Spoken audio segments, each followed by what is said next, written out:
बताएंगे सब। ऑपरेशन सिंदूर को लेकर सूत्रों से बहुत बड़ी जानकारी मिल रही है। भारतीय हमले के वक्त बंकर में छिपा था मुनीर, ये जानकारी मिल रही है। रावलपिंडी के नूर खान एयरबेस को हमने जिस तरह से उड़ा दिया, उसके बाद वो डर गया और हमले के दौरान बंकर में ही आसिम मुनीर छिपा रहा। और जो जानकारी मिल रही है सुचरिता, 3 घंटे तक बंकर के अंदर मौजूद रहा मुनीर, स्ट्राइक खत्म होने के बाद ही निकला। तो बड़ी खबर अपने दर्शकों को बताएं, जनरल आसिम मुनीर पाकिस्तान का वो जनरल जिसने भारत के खिलाफ अपना जहर और नफरत भी उजागर की, लेकिन भारत के बम गोलों से कैसे डर गया उसकी कहानी अब सामने आ रही है। 3 घंटे तक बंकर में छिपा रहा है मुनीर, ये खबर अब सामने आ रही। भारतीय हमले के वक्त बंकर में छिपा हुआ था पाकिस्तानी जनरल। अब ये बताइए, ये सोचिए, नूर खान एयरबेस पर भारत ने हमला किया था और उस समय जनरल मुनीर कैसे कांप रहे थे कि 3 घंटे खुद बंकर में चले गए।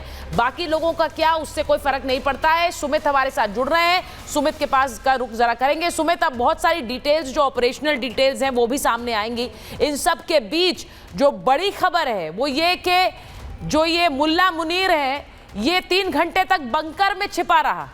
जिस जनरल ने ऑर्डर दिए वो भारत की सेनाओं के जो हमले हैं उनके आगे कैसे घुटने टेक कर बैठा रहा।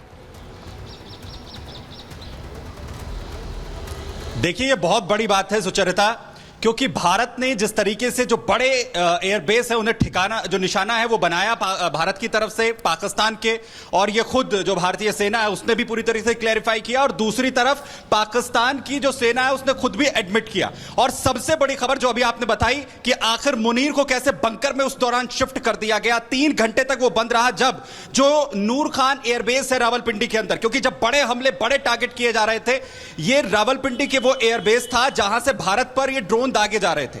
भारत ने रिटेलिएट किया, उन एयरबेसेस को निशाना बनाया, और जब ये हमले बड़े तौर पर किए गए तो हाथ पांव कांपने लगे मुनीर के, और सुरक्षा की दृष्टि से मुनीर को बंकर में शिफ्ट कर दिया गया। और 1-2 घंटे नहीं बल्कि 3 घंटे से भी ज्यादा वक्त तक उसे जो है बंकर के अंदर ही रखा गया। और ये लगातार जो है वो खबरें सामने आ रही थी, और अब इसे जो है वो एडमिट भी किया जा रहा है। यह खबर पूरी तरीके से निकलकर सामने आ रही है, और ये बता रही है कि भारत के हमले से ना सिर्फ पूरा पाकिस्तान बल्कि मुल्ला मुनीर भी आखिर कैसे कांप रहा था, और अपनी जिंदगी बचाने के लिए वो एक बंकर का सहारा जो है वो उस दौरान ले रहा था। जो बड़े बड़े डींगे पाकिस्तान के जो नेता हैं, पाकिस्तान के जो सैन्य अधिकारी हैं, वो भी प्रेस कॉन्फ्रेंसेस कर डींगे जो हाँक रहे हैं, वो ये बता रही है कि आखिर क्या हालत मुल्ला मुनीर की उस दौरान जो है वो हो चुकी थी। और दूसरी बड़ी बात ये कि जिन एयरबेसेस को टारगेट किया गया, रावलपिंडी का हो, क्योंकि जैसा हमने कहा कि सबसे जो फ्रंट और सबसे बड़े एयरबेसेस में से एक है,